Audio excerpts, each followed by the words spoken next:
No matter what you're looking for in a non-alcoholic beer, there's only one name that has it all. Athletic Brewing Co. Full flavor? It's athletic. Huge variety? It's athletic. Award-winning styles you can get online, at the bar, or the grocery store?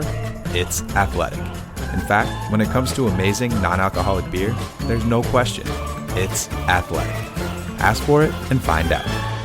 Go to askforathletic.com to find your closest retailer today. Near Beer. Hi, and welcome to IKEA. How can I help? Oh, my schedule is crazy. I just want some me time.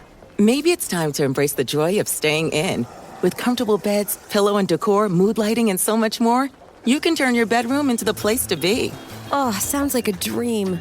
We've got you. Visit us in-store or at ikea-usa.com/sleep to create your dream bedroom today.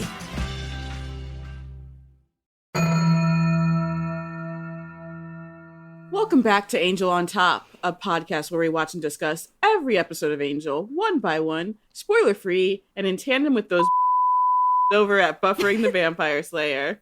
I'm your co-host, LaToya Ferguson, a.k.a. the Cordelia Chase of the Bufferingverse, a.k.a. Bones, a.k.a. one half of the Gunn Squad, a.k.a. Theodore K. Mullins, a.k.a. Gilly, a.k.a. a lover of long-winded bits. I'm just trying to get through them now.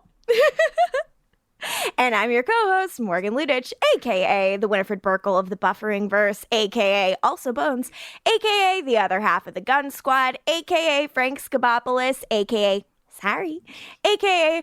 also a lover of long-winded bits. Here, I know you guys are upset I didn't go full Gilly, so here we go. Gilly. There you go. Uh-huh. And this week, we're watching Angel Season 3, Episode 21, Benediction. Benediction was written and directed by Tim Minear. It aired on the WB on May 13th, 2002. And this is the one where Angel tries to let Connor Steven come to him, but Holtz has other plans and boxes him out.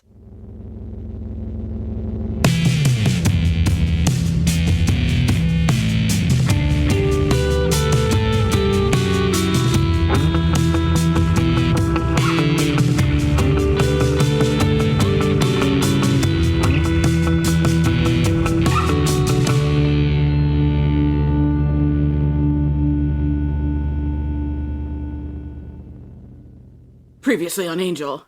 Holtz with a little romantic spiking of Justine in the hand, telling her to find others like her. Angel saying, I'm not your boyfriend, find someone else to smack you around. Just what we want, a Justine heavy previously. West is taking the baby away, for good. Psych, throat slice. Hello, son, I am your father. Nothing about Justine. It's really like how funny it is. Like so much Justine, and then they eliminate the part where like, and she's your mother. Who cares? Mm-hmm. You're looking into the Kortoth. Holtz pushes Justine. Daniel! They gotta punch through to Kortoth with dark, dark magics, but there's some cosmic price. Fake out destroyer. Hi, Dad. My name is Steven. A couple of weeks ago, he was wearing diapers. Now he's a teenager? Connor refuses to listen to Angel, but Angel tells him he's got a home. The fissure is closed. Yay! But Sluck Holtz got out. Ugh. Sounds so the worst phrase. Although, I realize he's not even like a Sluck Holtz. It's more like he's just become Sajan. You know what? I actually didn't think about that, but you're right. It is kind of a Sajan look. And it's the idea that like Kortoth affected both of them and just like gave them immensely bad vibes. And since Connor has like demon ancestry, it didn't affect him visually like it affected Holtz. It's not clear to me, but I'll allow it. No one should look like that, and yet he looks like that. I don't know what the fuck you think you're doing. Comparing my fucking boyfriend Sajan to this fucking monster. Wow. Just had to make my voice heard. I just had to make my voice heard. Sajan, hot. Holtz, never want to see his fucking horrific face ever again. The end. Thank you. You don't want to see his lank bob ever again. Daniel. But regarding the Justine of it all, because there's so much Justine in the previouslys, you know, I read the Hulu description for this episode, which is Angel tries to bond with his son. Holtz tries to reconnect with Justine. Even the Hulu preview doesn't know what their deal is. I have no idea. Like now we're at the end of it, because, spoilers for the end of this episode, but R.I.P. Daniel. And I still have no clue what their entire deal was. Their scene together is so disturbing and also boring. I watched it and I was just like, this is an awful, abusive connection these two people have. And he's, manipulated her and made her life worse when she was, a very lost person. But I don't have it in me to feel sorry because I'm so confused by what's going on with them at every turn. I feel no empathy for Justine whatsoever. Yeah, and I know that's not what's supposed to be happening. And from what I can tell in terms of how people are reacting to our show and the amount of Justine slander we are throwing out here, nobody seems to be rising to this character, this performance's defense. It does seem to be one of the things in this season that is kind of a full creative failure, for lack of a better word. This wasn't it. It's just this character who's not Kate when it should be Kate. Yeah, I was thinking a lot about it being Kate in this episode, and I was like, oh yeah, that would have really been poignant. But I guess it works because Cordelia can have no idea who she is. Yeah, in that, scene where she sees. I was like, oh yeah, Cordelia has no idea who this Justine chick is. What a lucky woman Cordy is. Skated right over the whole Justine arc. The luckiest character on this show, Cordelia Chase. Wish that could be me. Yeah, so I was looking at other Hulu descriptions because I'm like, are they all this funny? And a lot of them are pretty much this funny. Amazing. For last episode, A New World, Angel's son rises from hell as a feral warrior bent on destroying his father for his evil past. I mean, accurate, I guess. For Double or Nothing, Angel grieves for Connor. Gunn is falling in love with Fred. Wes, abandoned by his friends, leaves the hospital alone. Why is that in an episode description? I have great sympathy for all summary writers. Shall we break right into this ep? Let's break on through to the Justine side. Oh, Lord. So we open same night that we left off on in A New World. Which is crazy because it's so much has happened. Fred needs to go take a fucking nap. She was slucked. Poor thing. Yeah, I would love to give Fred a spa day trip. I would love to take care of her and send her a nice pair of pajamas. Yeah, because she's literally been through it. They have not taken a break since the events of The Price because immediately once they were out of the woods, Connor showed up. Oh, yikes. So she needs to take a shower. Yeah, they're all still in the same clothes they've been in since The Price. Oh my God, everybody take a shower right now. And poor Fred, she's hungover. She drank that whole bottle of vodka. Yeah. I don't know how she's functioning at all. It's when I realized, I'm like, wait, this is the same clothing they've been wearing for the 2 episodes before this. It's like, oh no. Okay, that fucks me up. I don't care for that. Someone take care of Fred. But so it's the same night, Fred and Gunn are like, oh shit, what are we gonna do? Angel ends up coming in and he's very banged up and he tells them Connor is actually Steven now and I let him go. They are surprised to hear that. And they tell him about the vibes Mistress Myrna picked up in the lobby. And they're like, we think something else from Kortoth might have come in. Yikes. Fred is worried that whatever this thing is, it could go after Connor, but Angel isn't worried. He's like, the kid can take care of himself. Fred's rebuttal to that is, he survived Kortoth this long. He can take care of himself. Okay, so he survived an unspeakable hell dimension. Who hasn't? You can't just leave him alone in the streets of Los Angeles. He's got to come back on his own. He will. Just as soon as he realizes what he needs. And what's that? Father. Good shit. Good setup. I understand where we're going here. Cut to Connor, who needs a room for him and his father. Connor's still wearing Tyke's leather jacket, by the way. What a cool kid. He should not wear a leather jacket. He looks ridiculous. It is not the best look for him. He definitely needs like an Earth haircut. I would say like a corduroy jacket he could pull off. Leather jacket, no. Especially like the oversized nature of it. Like, whereas like, you know, Boreanaz with the shoulders, he'll rock kind of like a on the larger side leather jacket. That isn't for Kartheiser. I think he needs something a little more fitted. Yeah. But I do want to note that we then go to titles and we cut to an exterior of the motel, which is called the French Cottage Motel, because Holtz couldn't resist something vaguely European. I did look it up. It was in Hollywood. I think it got demolished in like 2007. But you know what? At least it's not on the West Side. We'll go there later. We will go there later. Wow, LaToya, I'm so sad we can't go to this motel together. And we can't go in the parking lot and like wrestle and poke each other. Recreate Daniel and Justine scenes. This is so sad to me. It would have been so good. We would have loved. It's what we were meant to do.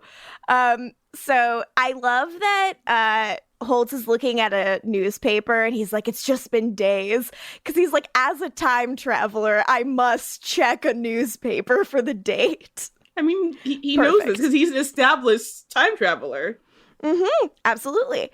And Stephen Connor like says that this place is like nothing like home.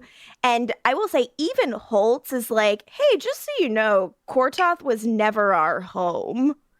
But that is not how like Connor Stephen feels about this.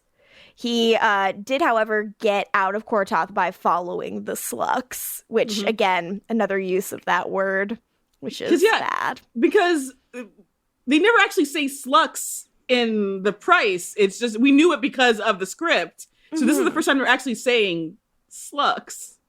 Yeah, which is weird. How was anyone supposed to know what that meant? Yeah, the cracks were there already. So it's like, Angel could have possibly found a way into Kortoth just if he had a little bit more time. Right. Like, they did the thing that needed to be done. Absolutely. Like, he was, like, well on his way and, like, doing the process. But I think, like, we talked about last week and, like, Kristin bringing it up, like, it doesn't matter that he was close because it didn't happen. And, like, his kid went all that time without him. So, like that's a bell that can't be unrung, even if he almost got to a place where he could have saved him. Like, it almost doesn't count in this situation, which I think is interesting and is like kind of an area of ground that this episode and this arc with like dealing with parenthood and all this stuff deals with, which I like. Connor says he would have killed Angel and then gone back to Kortoth if Holtz hadn't followed him, which I think is concerning. Like, he likes it there. I am so curious about this because this whole episode is Holtz playing a little prank, basically, on Angel, ultimately. But from what we see in his stuff with Stephen Connor, it's like he did try to be a good father, and he tried to like make Connor understand at least that Kortoth was just like this terrible place they had to survive. But for whatever reason, that didn't stick. Of the things that stuck, that one seemed like a very important one that should have. But yeah, but I guess also, as they note later, like Kortoth kind of poisoned him too. So there's that. Yes, it gave him vibe poisoning. But I wrote in my notes at this point, like, in my opinion, like, Holtz has failed as a parent, even by his own standards, if he has not, like, convinced Connor that, like, Kortoth is a bad place, a place where they don't belong, a place that should not be, like, a formative shaping you know, thing in Stephen Connor's life. Yeah. By teaching him to be driven by hate, that is what made Kortoth so comforting for him compared to this, basically. Because this is hard, because you can't just have hate to live on Earth, basically. At least to function properly. And so Absolutely. I guess this episode, you should just be like, every scene, is Holtz a good father? Yes or no? And I'm going to say in this scene, no. So Connor like apologizes for not killing Angel, and Holtz replies, Of course you couldn't. It's not in you, son. I've killed lots. Only when you had to. Only to survive.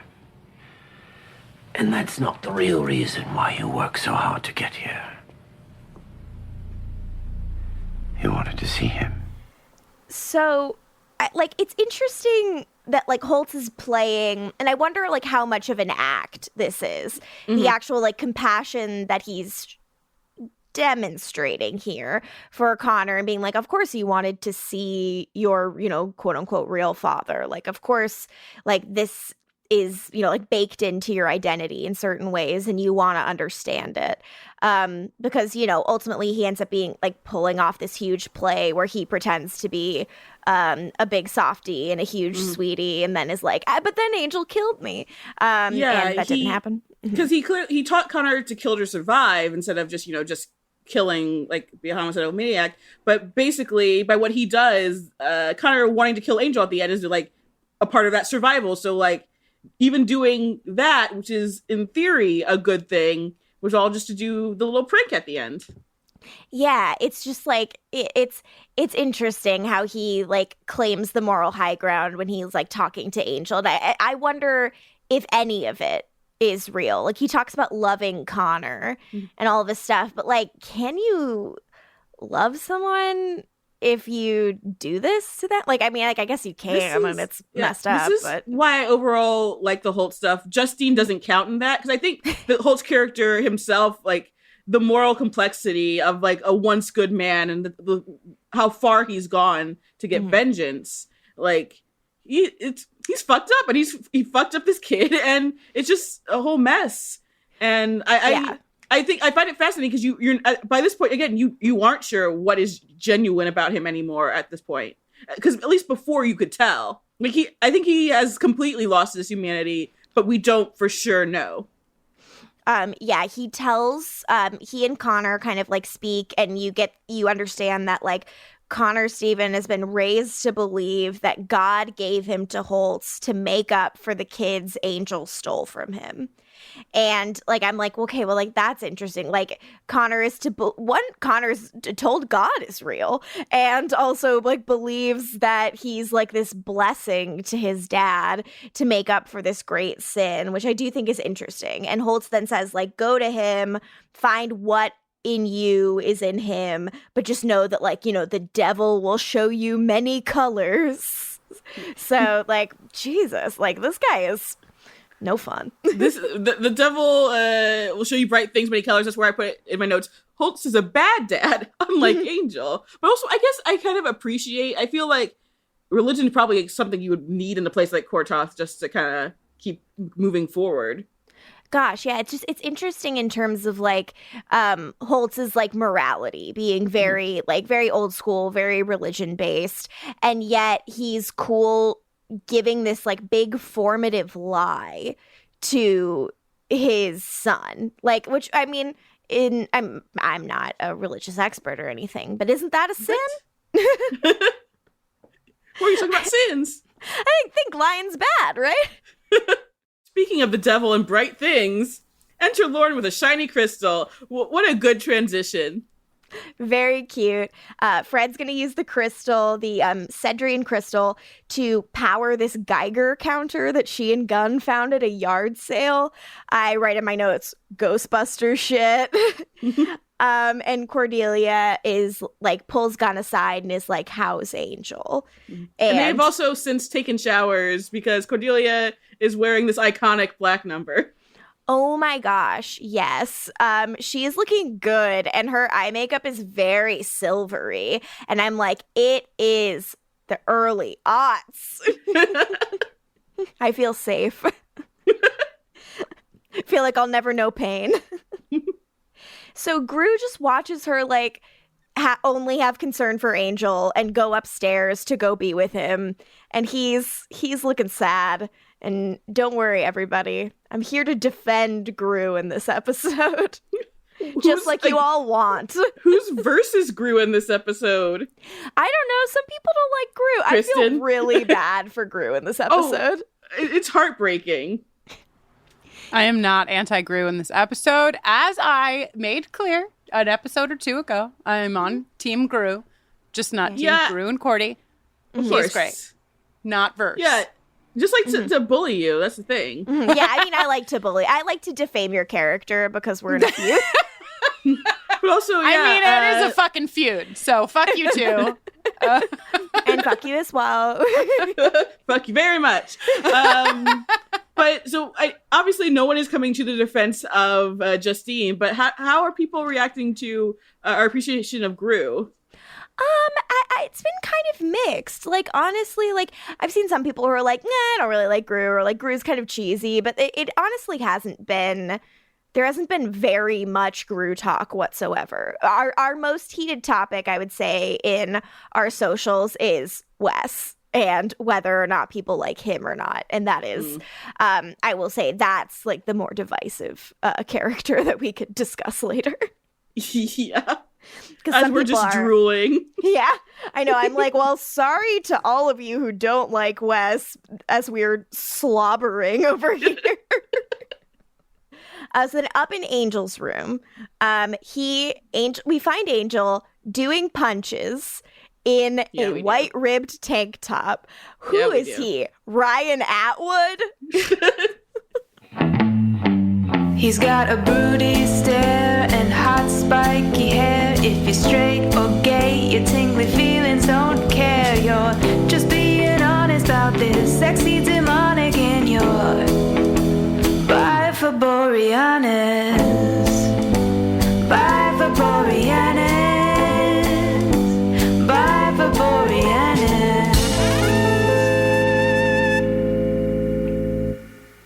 The Ryan Atwood vibes are so strong, and I was thrilled. Yes, everybody, I finished watching the OC. Angel does have big Chino energy. Yeah, he has Kid Chino energy in his Fists of Fury. Yeah. I was thrilled. I was so happy. I write in my notes, are Angel and Cordy just Ryan and Taylor Townsend? Is Gru Henri Michelle her weird guy she's bringing back from a foreign land? Wow. Amazing. Because it's true. I know now is not the venue, but I would like 45 minutes at least with you to discuss Henri Michelle, Taylor Townsend's French husband from season 4 of the OC, at length, because I do feel like we need to do that.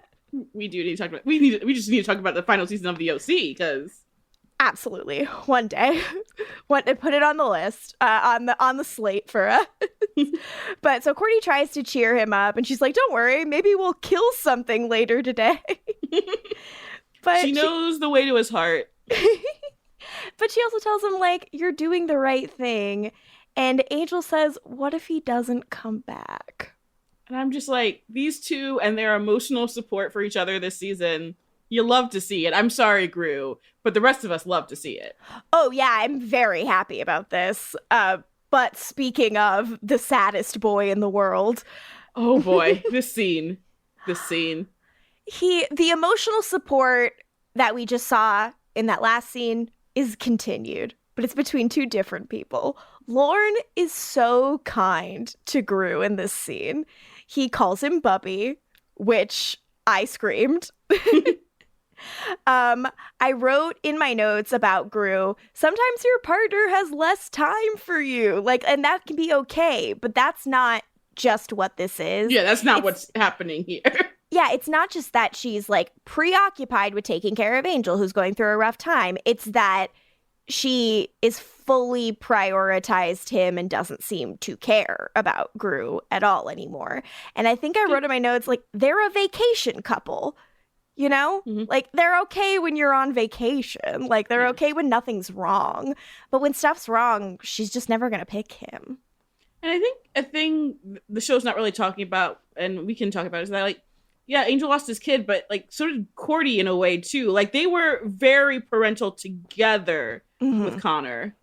Yeah, I would fully agree. And it was just interesting because I do think Cordelia is very maternal to Connor in this episode, especially, you know, where she good vibe whammies him and, you know, calls him baby and stuff a lot. Like, it's a very maternal scene, which is definitely something to note. So Gru says to Lauren, he's like, I'm really confused by, like, Angel, like, not doing anything. You know, he, like, was doing all this shit when Connor was taken, and now he kind of does nothing. And Lauren explains, look, you know, if something's meant to be, you know, it shouldn't be and can't be forced. And they have this whole conversation. And then Lauren realizes that Gru has been coaxing him into saying all of this stuff that's actually about how Cordelia and Gru are trying to force their relationship and their connection. And Lauren's like, look at you, like, so smart, so insightful. And Gru is just making little sad faces and being a sweetheart. And he says, I'm gonna go for a walk, you know, tell my princess if she asks. And I imagine some people could be like, he's being like a little mopey, like crybaby or something, and like she's dealing with something much bigger than his. But like, I do think she is just like, she's not a bad person for not being able to make it work with Gru. But like, I think Gru's allowed to be sad. Yeah, I think about that last line, if my princess asks, tell her I've gone for a walk. If she asks, I think about that a lot. And I don't think it's him like being petty like he was last episode. I think it's just like, I think it's a healthy version of the Riley Finn thing, honestly. He's just like, if it's not meant to be, he's going to accept it.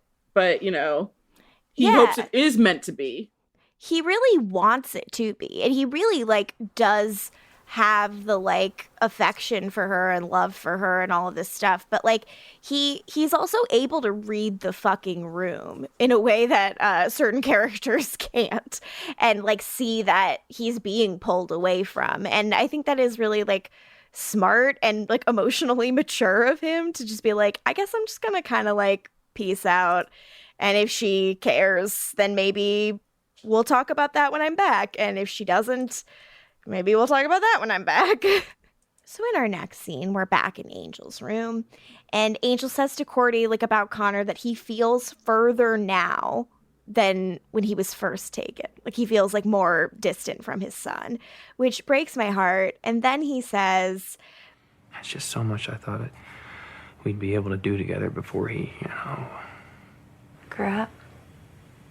hated me. Angel, he doesn't hate you. He doesn't even know you. But he will. He's gonna come back, Angel. How do you know? Because he has to.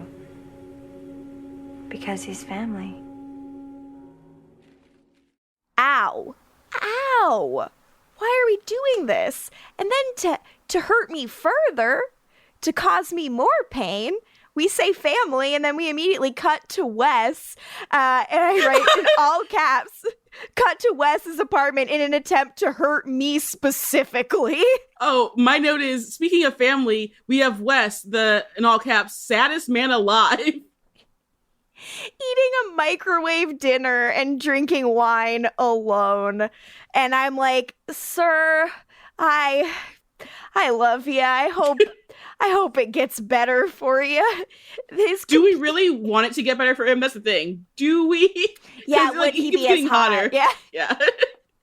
I don't know. He has a lot of his buttons done up, so how sad is he? His computer beeps, and I love that he goes to his computer and he clicks on an envelope icon that then opens into a message. You know, like email works. And it says, like, gives him an address and it says to come alone. And I was Which like... is also... Yeah, it's not a real address, by the way. I looked it up. I'm like, that's not a place. So then back in the Hyperion lobby, Fred is using her Geiger counter, and she is like, I'm picking up a reading, and then she picks up a very heavy reading, and who is it? But it's Connor.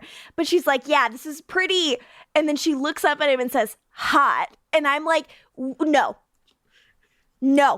Agreed. Stop that right now. I don't care for it. I don't appreciate the implication. Again, that's why I question who else was up for the role in the WB stable of boys, because Kartheiser was not in the WB stable of boys.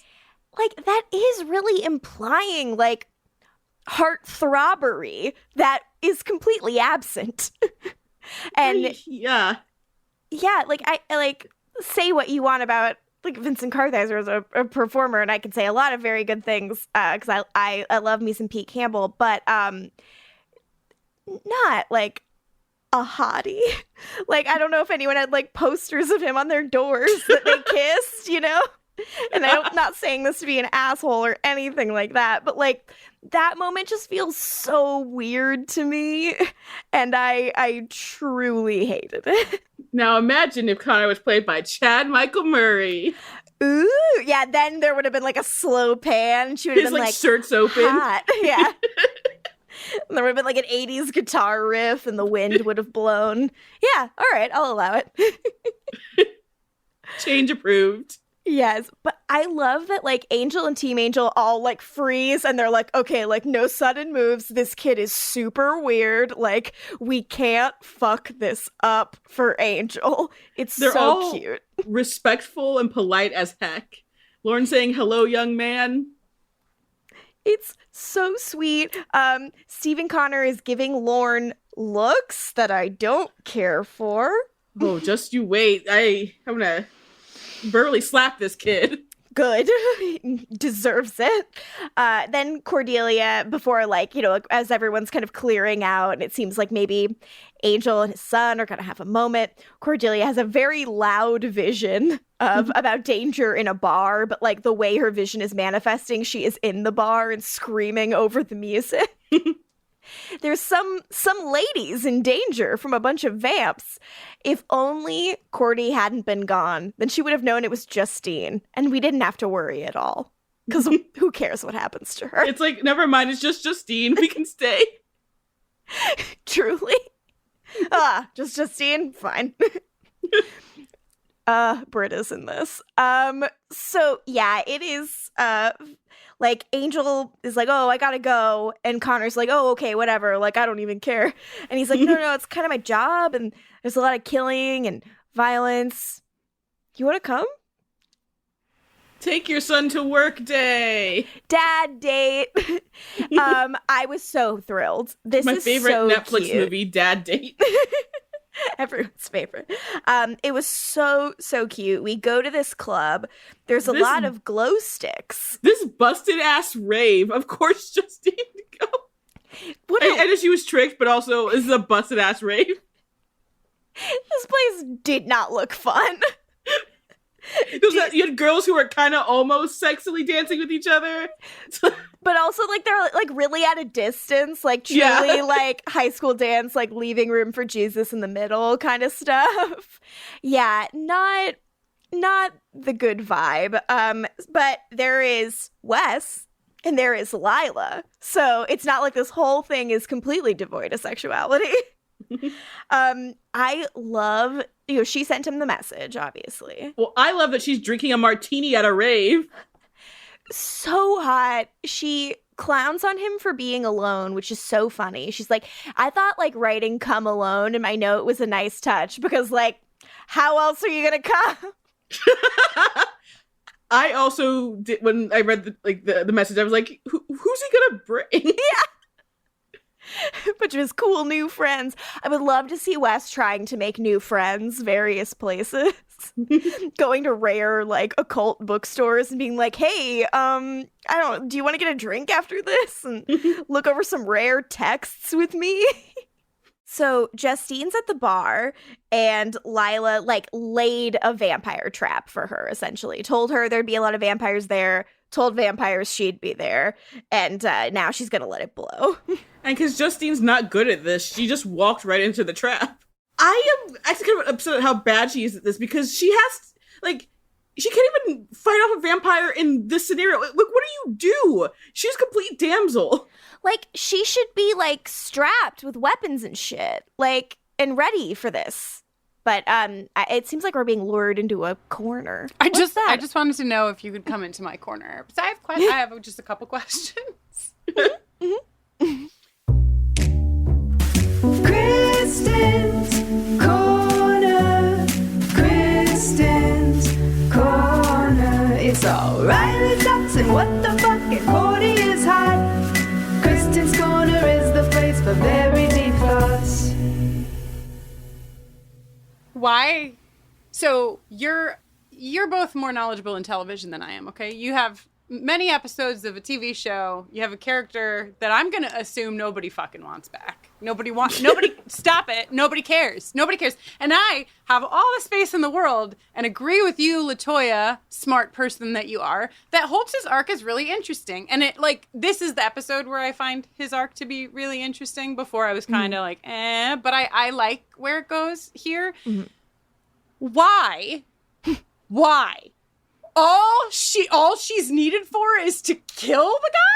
Why would you bring it? Just please tell me any good reason why we have to have Justine here again. Here's the thing. There is no good reason. I'll tell you what would be the reason in the room. Yeah. It's one, this person knows Holtz and is an ally of his, and we don't have to meet a new person. That's honestly, we don't have to cast a new actor, hire a new person, do all this stuff. This is But he could have just killed himself. I mean, I'm not promoting suicide, but it's a show that you gotta do the frame job, and you might mess that up.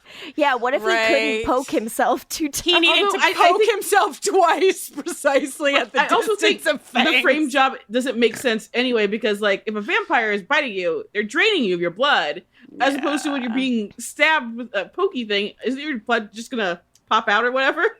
Yeah, I mean, he could have just hired a vampire to actually fucking drain him. Oh, but he wouldn't give one the satisfaction. I would like to agree with you that I think this is the most compelling part of his journey as well. And I honestly wish there was a little bit more space to dig into this part of how he's feeling and how he talks later to Angel and he says, look, if that's vengeance, I have no taste for it. And I'm I do actually want to hear him speak on how vengeance has served him, how hate has fueled him and all these things. And the time he has with Justine where he can speak about this stuff, I'm not thrilled Justine's there, but I'm happy and interested and compelled to hear him voice his thoughts and feelings about this. But I definitely felt this was the most interesting part of his journey, and it's very, very brief, and all the other stuff, I think we play the same beats over and over again. This to me was the meat of it. I think the issue might be just that the fact that we never get to see Kortoth, and I think for logistical and monetary reasons, they should never show Kortoth anyway, because it would be underwhelming probably, but I think that's part of it. You kind of want to actually see what they experienced, but nothing they show will probably ever be good enough for what it should be, Yeah, that's our totally imagination's always more powerful, almost always more powerful. Very so I know you have the whole episode to talk about still and what have you, but I agree so wholeheartedly. I wish there was more, and I felt myself being really frustrated by this frame job. I don't remember I honestly don't remember what happens in the finale or in the rest of the damn series, but I just felt there was such a richness in some of that from Holtz that the way that the fact that it ended with this double pierce faux vampire bite, I was come on, man, you had so much good shit there, and we're here. So I get to listen in live as you talk about it all. Thank you for joining me in my corner. Also, fuck you both because of the feud, but care about you deeply because it's complicated. I cannot wait for the finale, Kristin's Corner, because I would love to know your reaction to how the season ends. Can't wait. See you then. Bye. Later. Kristin's Corner. Kristin's Corner. I think we should bleep every time I say an insulting thing about Kristin or Jenny. That way it's really funny. I love that, and I'm in. Love a bit. I love a bit. So I love Lila in headhunter mode. I love her in like devil on the shoulder seductive mode because 1, hot, and because 2, it's really interesting for her to see value in someone. And to want something from them and try to get it. Like, she's usually such a high status character, and she still is, and is, like, playing it like, let me do you the favor of recruiting you. But, like, that'd be a huge get for Wolfram and Hart to have a watcher. Like, that would be enormous. Like, she's being very, very smart here. And she says, like, Wes tries to blow her off and is like, cool, thanks for inviting me to this awful rave, bye. And Lila's like, well, actually, like, right now you have a choice. Like, are you gonna warn Justine that, like, she's in the middle of a trap, or are you just gonna leave and, like, let the woman who slit your throat die? And she's like, hey, cool, I like that you're hesitating, that's all I need to know. And she says, but don't worry, like, I'll, like, to assuage your worries, like, I'll ensure that she's, like, pulled out and that she's kept safe, because that's what you want, right? Because you're such a good guy. A+. Hot, but also, I think, a good argument. Very much. I'm sure all of this recruitment is off the books, too, because she wants to have, like, basically a big whammy to show off because, things aren't great right now, as Gavin said. Oh my God, could you imagine Gavin's face if she walked in there with Wes and was like, check out our new hire that I secured. Ha! He looks so stupid. Look like a little dummy. So upset. Want to see it immediately. Please for me.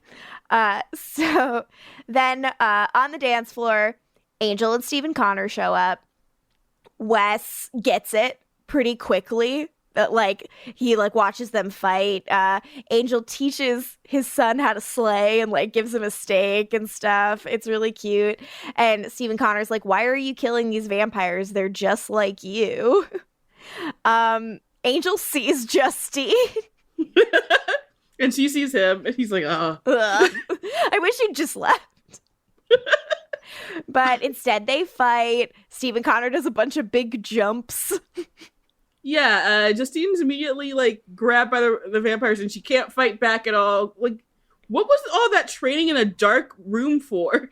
And especially, like, she is prepared for a fight. She was told to come here because there would be vampires for her to fight. And yet, once vampires start fighting her, she appears completely at sea. It's like if Morgie was in a vampire fight. I think I would do a better job. Yeah, that's true. Actually, yeah. You would. I'd kick. I was like, kick them. Do something. Do one thing, please. They're bitching. Like, the vampires are like, she thinks she's a slayer. It's like, does she? She's not doing anything. Yeah, she sucks. And I mean, like, honestly, use those chunky boots. Use those weapons. Yeah, I wrote in my notes, for a wannabe slayer, Justine remains so bad at this. Absolutely terrible. I guess she's only good at killing vampires that are, like, chained up in a spooky death house. Well, you know what? Now that we've seen all the vampires coming to get her, we've seen all the new characters in this episode, which means it's time for a fuck watch at the least sexy rave ever. Hit it, biatch. Flirting, understanding, consent, and kissing. Flirting, understanding, consent, and kissing. Fuck watch.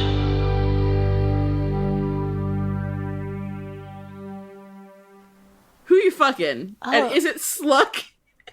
Holtz. It's not on such principle. Good gravy. I think in this episode, someone has stepped forward in a way that I think is lovely.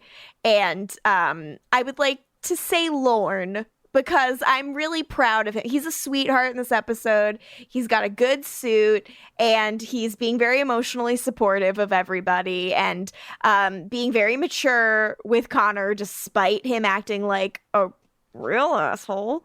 So I will say Lorne because I have already fucked Angel and I can't say Angel Ryan Atwooding. I'm gonna fuck Gru, the poor baby. Just go to him. I feel so bad for him, and I guess I'm gonna give him a sympathy bang. That's beautiful of you. Can I fuck Lila again? No! Damn it! You can fuck Sajan unlimited times, though, because of, like, dimensional rifts and stuff. Okay, I'm going to another dimension. See you later. Flirting, understanding, consent, and kissing. Flirting, understanding, consent, and kissing. Fuck watch.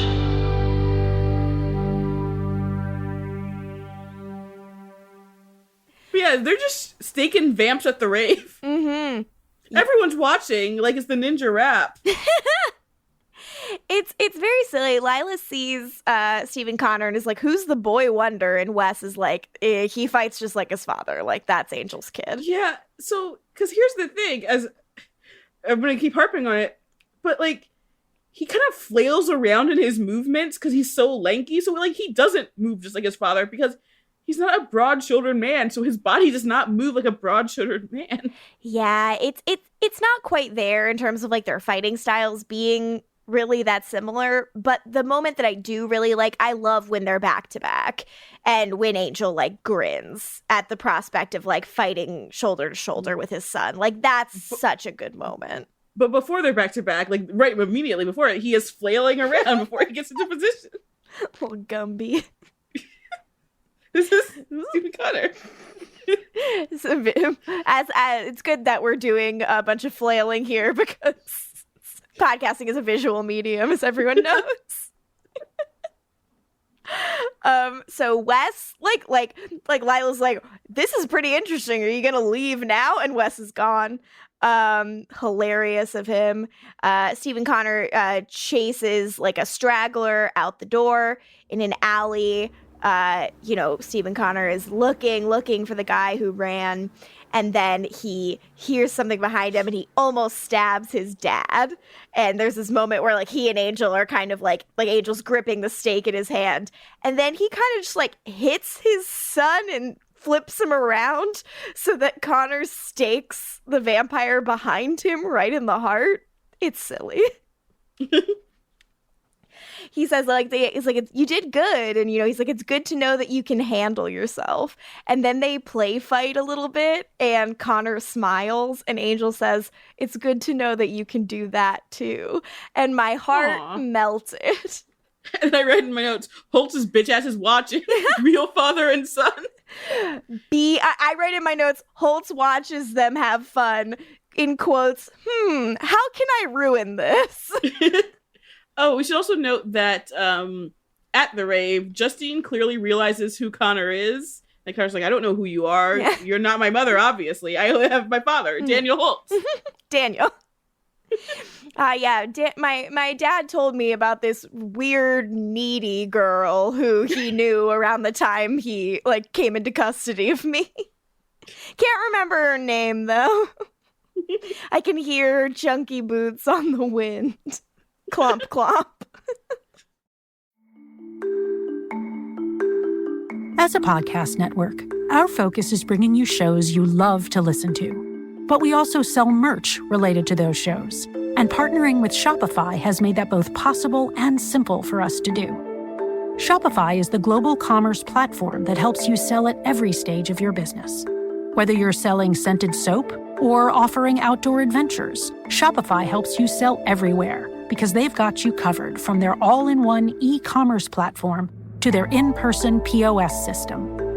What's so fantastic about Shopify is how, no matter how big you want to grow, they provide everything you need to get control of your business so you can take it to the next level. Businesses that grow, grow with Shopify. Sign up for a $1 per month trial period at shopify.com/realm. That's all lowercase. Go to shopify.com/realm now to grow your business, no matter what stage you're in. Shopify.com/realm.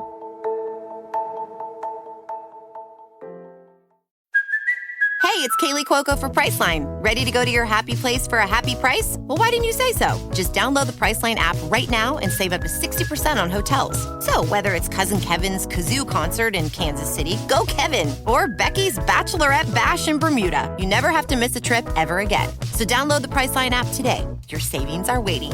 Go to your happy place for a happy price.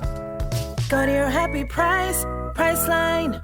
Hurry in to Whole Foods Market for their best of season fruit. The Sweet Summer Days sales event is on through July 30th with juicy savings on organic blueberries, organic strawberries, red cherries, and more. Like grill-ready, no antibiotics ever meats and sustainable wild-caught seafood. Explore aisles of fruity finds you can't get anywhere else, including seasonal favorites like peach Marion berry pie in the bakery. Sweeten up your summer at Whole Foods Market.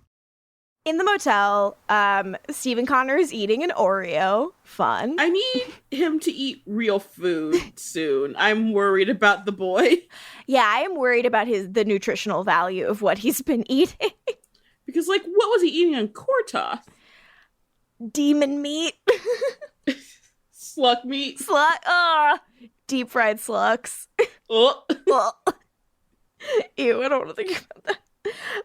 Holtz enters and Stephen Connor's like, hey, I was with my father and he tried to fool me by acting all nice, but it didn't work. Like, I'm your son, and like I'm the kid you raised. He was everything you said, basically. Mm-hmm. But like, from what we know, Holtz obviously acknowledged that Angel had genuinely changed. It was just his issue that change didn't undo anything from before. So, like, at first, Holtz is like, I'm telling the truth to you. But, like, clearly not, if that's what he's saying. He's going to try to trick you with his goodness. It's like, no, that's just who he is now. Yeah, like, that is lying. And and I know thinks he's doing it for a noble reason to protect, this boy that he considers a son. But I don't like it. I don't care for it. Holtz, if I see you in an alley, I'm going to poke you twice in the neck.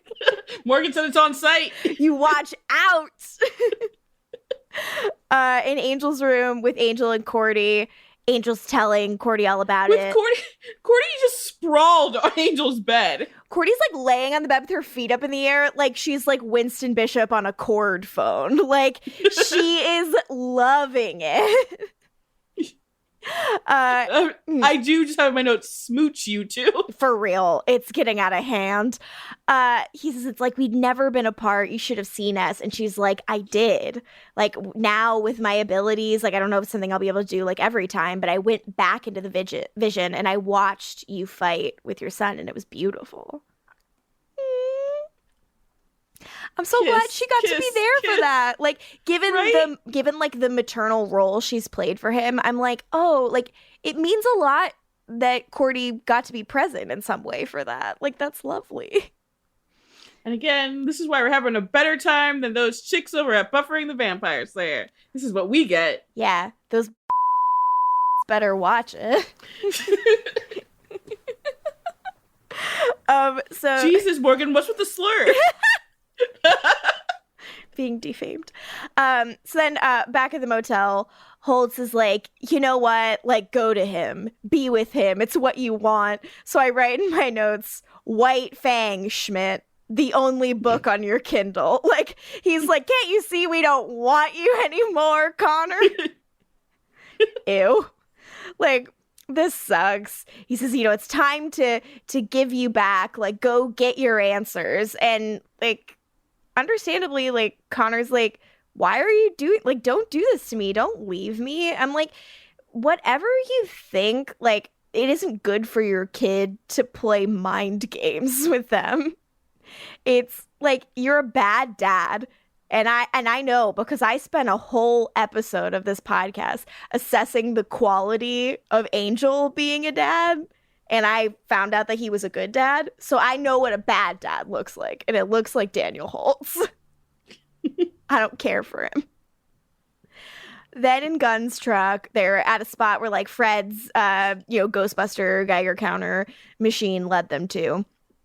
And we realize they're out in front of the motel. Steve and Connor like leaves in a huff, and they're like, oh, like the reading was just him. Except they see Holtz in the doorway with his lank bob. Closing the door like a little creeper. No one closes the door like that. He's just staring out into the abyss, slowly closing the door. I mean, it probably makes great previously fodder, I gotta say, but what a angsty, dramatic little piss baby. I don't care for it. This is why we're gonna fight, me and Holtz. And, you know, Gunn and Fred are like, oh shit, like, and Gunn refers to Holtz as a short scary. Burn.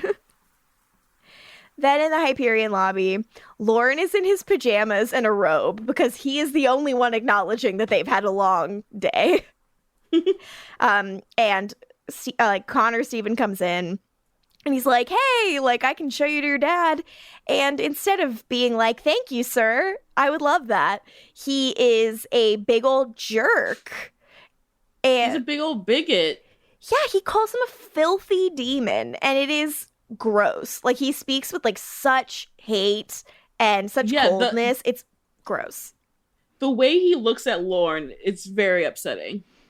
I didn't care for this. Do you want to verbally slap this child like you mentioned before? Because I'd love to love to be witness to that.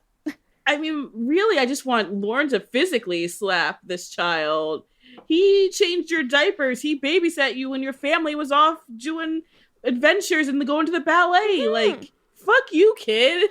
Yeah, and Lauren gets cut off calling him a prick, which I was like, right? That's a very underused insult. I never hear anyone calling someone a prick, and I'm like, that's great. I love it. Well, I think like they can't actually say prick on TV. Yeah, you could just say prick. Yeah. So Cordy enters and like is like, hey, like let's calm everything the fuck down. Lauren's a good person. Steven. Yeah. And like here, like demon doesn't always mean evil. Look at me. Like I'm a demon, like part demon by choice. And so he pulls a knife on her. Yeah, like, little bitch. What was his plan? Like, why are you attacking Angel's people, even if they're demons? Like, just if the whole thing was go over there, not go attack his friends. I guess he's feeling all out of sorts because of his like father's abandonment. But yeah, he like is like, hey, like makes a crazy face and like holds his curved blade up to Cordy's throat. Yikes. It's not looking good. We go to commercial. We come back and Cordy hits him with her glowworm powers. And it's good. It's working.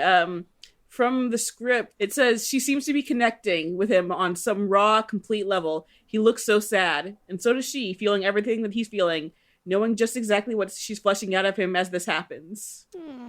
Yeah, later Lauren refers to it as like a soul colonic.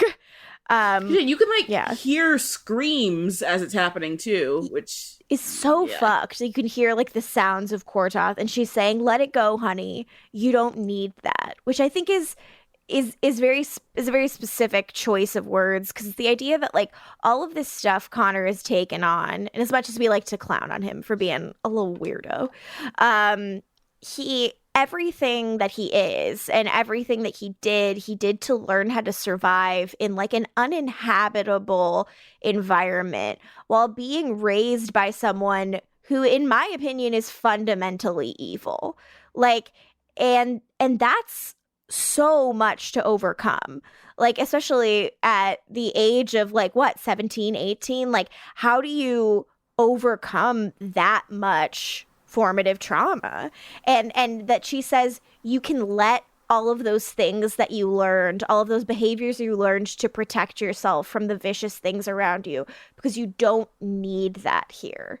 And I think that that's like such a compassionate and beautiful way of saying that, and she holds him and he cries and he's like suddenly just like very soft, and so am I. And I write in my notes in all caps, Cordy Holt me. Would love her to just put her good vibes on me.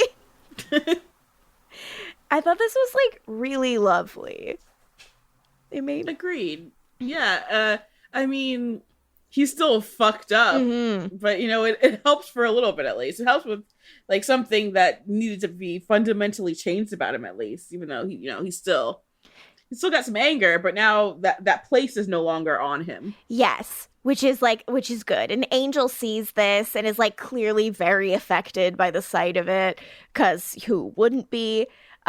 We go to a scene in the office, and Cordy's like, yeah, I'm feeling pretty tired from what I just did, but I'm okay. And it's explained that she like cleaned him of Kortoth, like you said.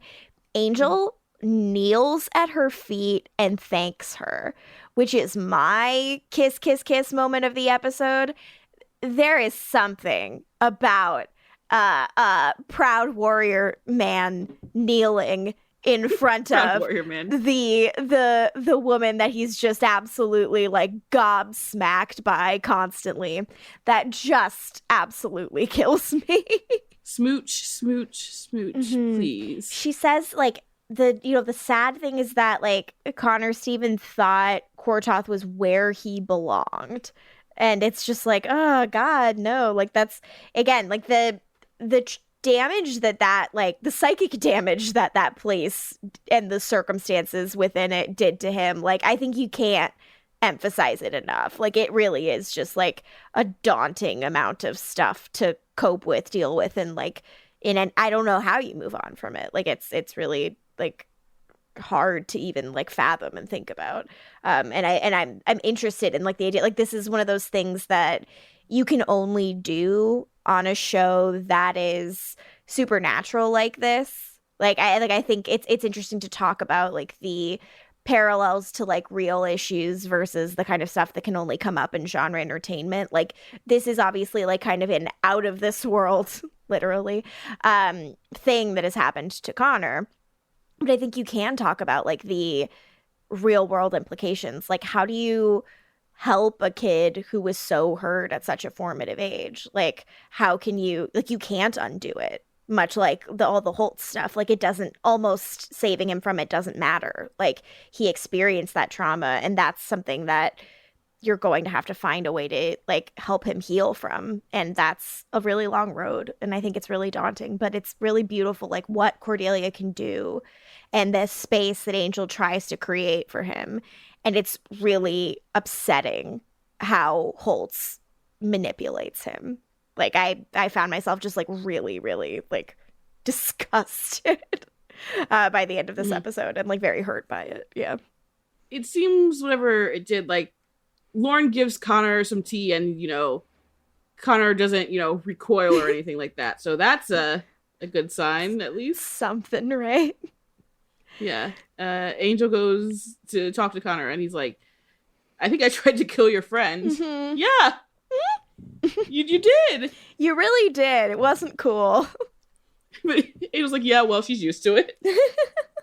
Angel tries to get his son to stay, and he's like, this could be your home, And like Stephen Connor says he doesn't have a home because he feels so like gone from Kortoth, a place that he understood and learned how to live in, then rejected by the only father he's ever known. So the idea that his place by that man's side also taken from him. And now he just feels so lost. And that is like such a dangerous place for him to be in. It's such a precarious position. Like I do think it's just like crafted so well in terms of like the place he's in to be tricked like this. Like I just fully buy it. Connor's like, you speak as though you're my father, and Angel's like, you're gonna be like, I am your father. But Connor keeps going on about how, well, Holtz said this, that they came back for a reason, and that's how Angel learns that Holtz is back too, just as Fred and Gunn show up to tell the news. Mm-hmm. Meanwhile, Justine goes to see her Daniel. And in my notes, I write, Justine and Holtz reunite and I barf. And then my next note is Daniel in quotes and then says, ew. So you know how I reacted to this scene. Ugh. Daniel will never not be funny. It's so funny. Every time they're pushing her for no reason. He didn't have to do that. There was no, and it saved no time. It did nothing. Because she wasn't going to try to jump into Kortoth. That's the thing. She wasn't going to do it. He could have just ran it and it would have been fine because she wasn't going to do it. Mm-hmm. But no, had to shove her. So then in the Hyperion office, Angel's like, hey, Gunn, Fred, like, take Connor somewhere, show him like a place where the world isn't as ugly as he thinks it is, and don't tell him what I'm doing. To which they're like, all right, and leave. And Cordy like kind of stops Angel on his way out and says, wait, Angel, before you go, we have to do that thing. What thing? That thing we do.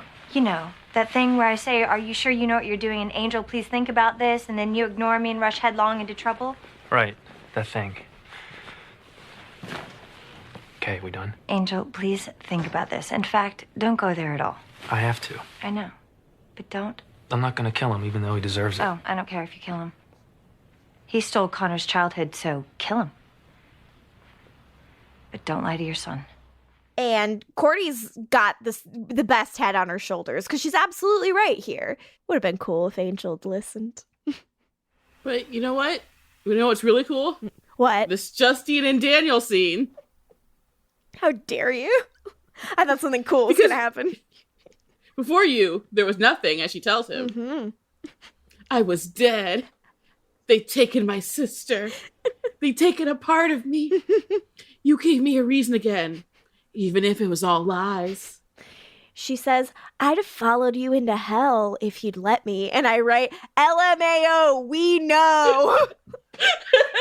Like, we're aware that was like how ride or die you were for this older man who you have a confusing relationship with that I don't understand.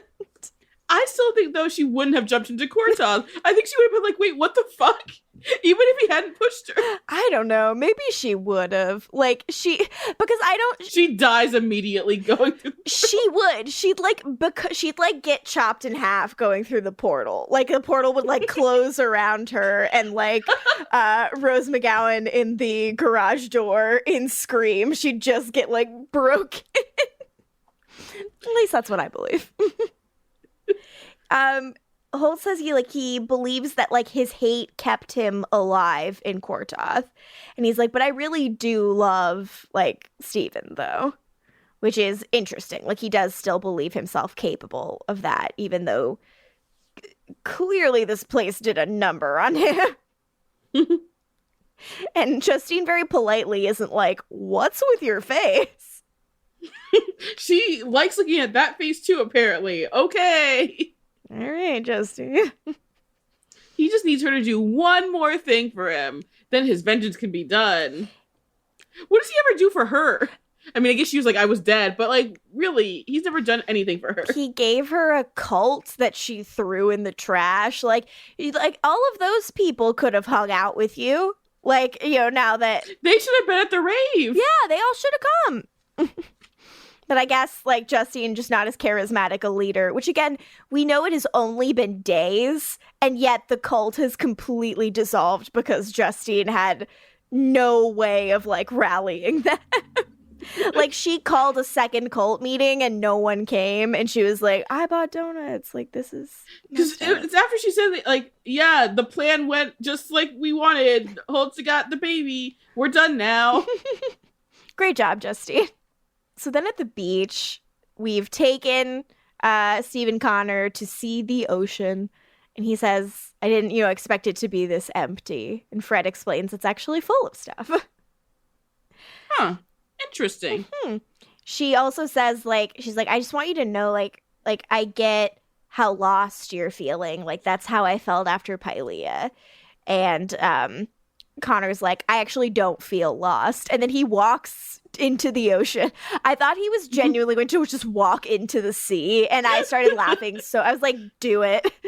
But he didn't. He just walks, closer to the water to check it out, which fair. He hadn't seen the ocean yet.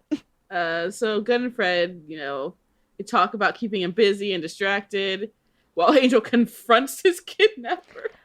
Good God. They've seen him do stuff he shouldn't be able to do. They should not be surprised at all about what happens. I was very upset with them. Connor can hear them and is like, my dad is in danger. So he zoops off, running like a maniac. He gives and them Gunn's such like, wait, there's no way he heard. You saw him jump on that bus. He absolutely heard. Get with the program. Come on, guys. You're better than this. You're smarter than that. Fred hasn't slept in 48 hours, and she's still working off a hangover. But Gunn, come on. You know what to do. Gunn can't seem to wrap his head around the entire Connor situation at all. To be fair, it is weird. He is confused by every single moment. Nothing, to his internal credit, nothing about Connor makes sense. He is a baffling entity. So I do have sympathy for Gunn in that way. In the Hyperion lobby, oh boy. Cordy sees a figure in silhouette with broad shoulders, and she's like, Angel, you took my advice. Yay. It means so much to me that you're here and you came back. It's Gru.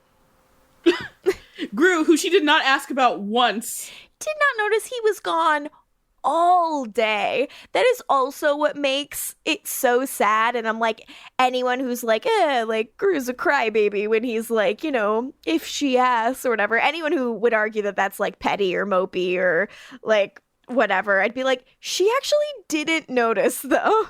She didn't notice the whole day that he was gone. And that is not good. And then when it's him, she's like, whoops, not the man I wanted to see. Ouch. I wrote ow in my notes because it doesn't feel good. Then in the motel, Holtz is finishing up a letter that he's writing and he's folding it up. Angel shows up. They have this exchange about temporary dwellings and whether or not Angel would need an invitation to come in. And Holtz doesn't remember anymore. And he's like, it's so weird. That stuff used to matter to me and now it doesn't. Which I think is kind of fun and interesting and textured. Angel is very mad. He pushes Holtz around and he's like, you stole my son. And Holtz is like, I kept your son alive. You killed my kids. Fair. Deeply fair. The point was made, yeah. Holtz is like, look, I can see that you're sorry. And he's like, but you've never said you're sorry. And Angel's like, would that matter at all? And he's like, it might matter a little bit. We noted it before when they first interacted in the present. Angel was immediately snarky, which is ridiculous considering what he did to this man. Yeah. And he was also about to be a father himself. I feel like it's just come on. This is a big deal. And it's clearly meant so much to him. And so he said, okay, I'm sorry for whatever little it might mean. I am sorry. And I really wish, I wish there could have been more here, I wish we could have seen, Connor start to soften towards Angel, a little more, and Holtz feel like he was slipping away from him a lot and then making this calculated decision. And there could have been more of this weird gray area where the two of them talk. Mm-hmm. But they kind of have this conversation about justice versus vengeance. And Holtz is like, well, if that's vengeance, I have no taste for it. And he gives Angel this letter that he leaves unsealed and is like, you can read it, but give it to my kid. I love my son. I'm doing this for him. And he starts to leave the motel. And he's like, just so you know, Steven's not going to believe that I would do this. He's not going to be okay with me leaving. He's going to look for me. But don't worry, he won't find me. And he, leaves seemingly noble. And I just think this is such a shitty thing to do. Yep. Fuck this guy. Fuck Daniel. Fuck Daniel. I'll say it. Then we see Connor running. Angel's in his car. He starts reading the letter, which is in, Holtz's voiceover as Connor runs. And the letter says that, like, Holtz couldn't bear to say goodbye in person, so he has to do it through the letter. And then we cut to the alleyway. Justine and Holtz are locked in an embrace, but not one of romance, one of violence. It's horrible. He's like, I'm not asking. He's like, I'm just asking you to send me to hell, like not to, Yeah. Like, he says you said you'd do anything for me. Continues to be completely unhealthy. Creep. Never good. Like, to think you're in any way righteous, like you're just a monster. She pokes him twice in the neck. And he slowly bleeds a little from the poke. I'm like, it must have taken him forever to bleed out from those two tiny little pokes. Like, a vampire sucks. Like, there's suction. Like, there's no suction. What I'm saying, like, his body's not being drained of blood, and if, like, it's just going that slow, then, like, he's in full blood. It should be, like, just blood pooling, which also wouldn't be a vampire thing. Yeah, there should be blood absolutely everywhere. He should be in a huge puddle of it. This would look preposterous. I mean, literally, just if you look for 2 seconds, it's clear he was not killed by a vampire. Deeply clear. The letter continues and says, like, Angel will help you find purpose. And Angel, like, closes the letter and is, like, smiling to himself. And he's like, cool, I did it. Like, Holtz is giving me my son back. And, like, I have this new chance. And then we cut to Holtz and he's dead. And we cut to Steve and Connor as he rounds the corner and finds Holtz and Justine outside the motel, his father dead with 2 little holes in his neck. And he says, and jealous. You're telling me no one heard Justine's shrieks during all of this? Daniel! I don't want to do this, Daniel. I don't want to poke you in the neck, Daniel. You tell me no one heard that? Poke me in the neck again, Justine. Why wouldn't they use, like, a barbecue poker? Because that was always the thing they said is, like, what the vampire bites are like anyway. Yeah, just get a 2-pronged thing. Then you only had to do it once. Or, like, get him in his, like, carotid. Like there's an artery there that would bleed quickly. And yet the blood is just dribbling. She is literally bad at even this. Cannot even kill her weird boyfriend dad. Like what are try to label their relationship now that it's over because he's dead. Boyfriend, dad, uncle, cult leader, what? Like, I can't put a finger on it, and I don't care to, but at the same time, I want an answer. Oh my god. I've never entered at the end of an episode before, but I was cackling so loudly in my room by myself, and I was like, I have to turn the mic on. Justine, the patron saint of Angel on Top. Truly the Justine of it all. The fucking oh my god. Okay. Justine. Bye. I can't wait till one day we'll be rid of her. When? Who knows? Who knows? I fear that Justine will never leave me. Like, Justine's actually a series regular in season 4. Spoilers. Like, even if Justine never came back, I could never shake her. Like, the damage is done.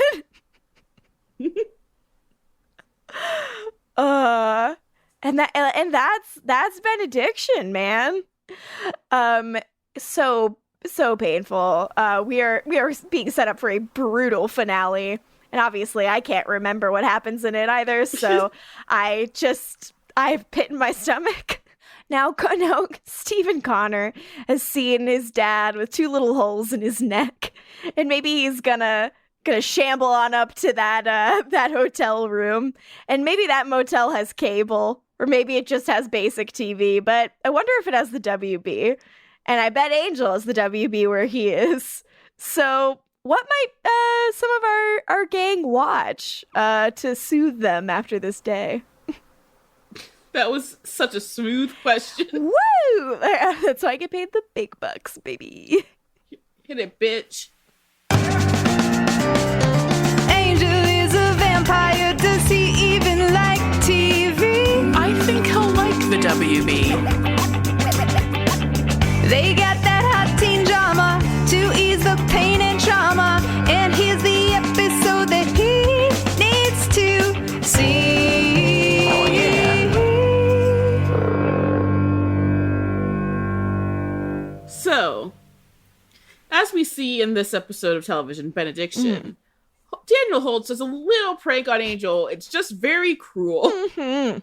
It's not good to do to people, which reminds me a little bit of, reality TV of the aughts. Truly the dregs of reality TV. Just hateful, angry things. No. No. For the listener, I made an X with my arms because I was worried that LaToya is about to bring up the Jamie Kennedy experiment. Not yet. But no, instead it would be the one season WB reality show, Superstar USA, which was, of course, building off the brand that American Idol had made with, the terrible auditions. The William Hungs, if you will. So in Superstar USA, basically, it was looking for the worst singers in the world, but it would tell them that they were good singers. This show gaslit people and manipulated them into thinking they were good singers. It told audience members that their singing was like basically a dying wish situation. That way they would applaud them and help, boost their egos. It was a horrible, horrible piece of early 2000s reality TV. Yes, it aired in 2004, the perfect time for this. The judges were Tone Loc and Vitamin C. Vitamin C got her hands dirty on this. Vitamin C, that you would do this. I'm disappointed. But yeah, that kind of malicious prank reminds me a lot of what Holtz did. And you know what? Angel should watch this so he can know. He can see the signs of a manipulative man like Holtz. He's riding too high. He needs to remember that the world can be ugly again. The exact opposite of why Stephen Connor needs to be shown the ocean is why Angel must be shown Superstar USA. And that brings us to the end of our episode. So if you would like to find us on social media, that would be so sweet of you. You can find us at Angel on Top Cast on both Twitter and Instagram. We do fun stuff on there. If you'd like to support us on Patreon, you can go to angelontop.com. We so appreciate it, and it would be really nice. And if you would like to send us an email, perhaps you love Justine. Perhaps you hate Gru. Perhaps you have an interesting take about Connor.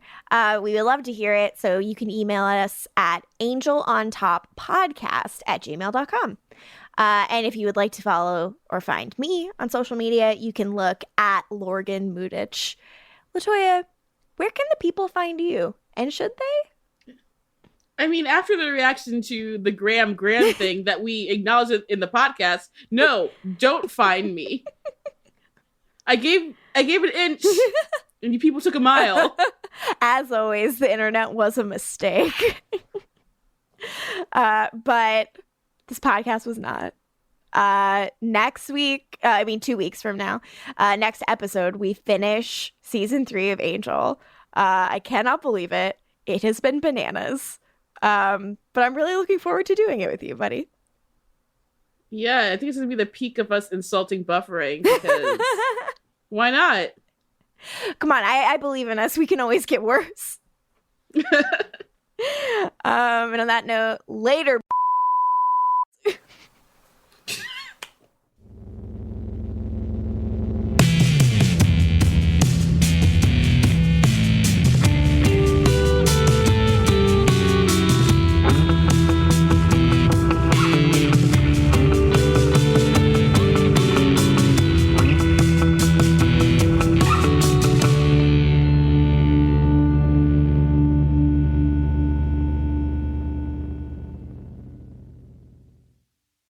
Schwartz, and this is Rise or Die, the official companion podcast for Peacock's original series, Those About to Die. On this podcast, I go behind the scenes with the show's cast and creators to learn how they brought their brutal vision of Rome to life. Gosh, people will freak out. Rise or Die launches on July 18th. Watch or listen wherever you get your podcasts. Hi, I'm Jennifer, a founder of the Go Kid Go network. At Go Kid Go, putting kids first is at the heart of every show that we produce. That's why we're so excited to introduce a brand new show to our network called The Search for the Silver Lining, a fantasy adventure series about a spirited young girl named Isla who time travels to the mythical land of Camelot. Look for The Search for the Silver Lining on Spotify, Apple, or wherever you get your podcasts.